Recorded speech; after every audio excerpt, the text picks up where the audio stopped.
राम राम भगत जी। राम राम। आओ भगत जी बैठिए, खड़े क्यों हो?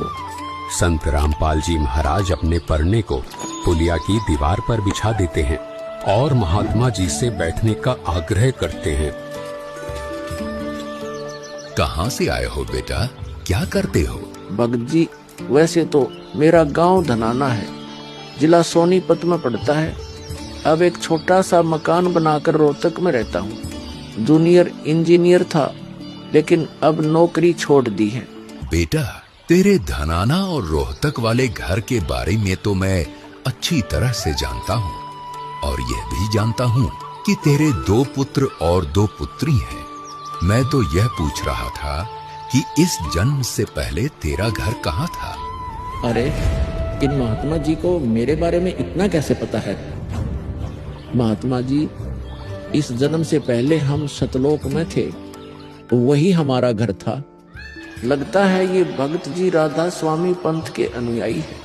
इनको सत्य का ज्ञान कराना चाहिए। मेरे गुरुजी स्वामी रामदेवानंद जी हैं। मेरे भगवान कबीर देव जी सृष्टि के रचनहार है, वही सतपुरुष है।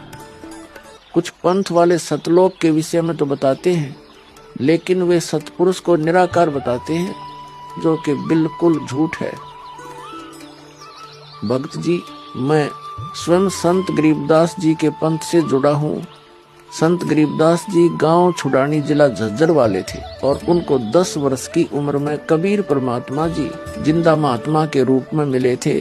उसके बाद कबीर परमात्मा जी गरीबदास जी की आत्मा को अपने साथ सतलोक ले गए थे, और वहाँ की सारी व्यवस्था दिखाकर उन्हें इस धरती पर वापस छोड़ा था। फिर उन्हीं बालक गरीबदास ने सतलोक के बारे में बताया कि ऊपर सतलोक है, वहाँ सारी सुख सुविधा उपलब्ध है, सदाबहार बाग है, नर नारी की सृष्टि है। वहीं पर एक गुम्मट युक्त महल में कबीर परमात्मा जी सिंहासन पर बैठे हुए हैं, और वहीं से कबीर परमात्मा जी इस सृष्टि को चला रहे हैं। हम सब वहीं रहा करते थे, वही हमने जाना है।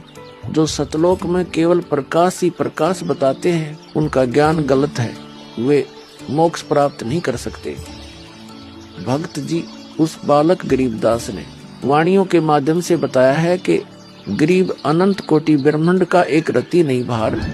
सतगुरु पुरुष कबीर हैं, कुल के सिरजनहार। कौन कबीर?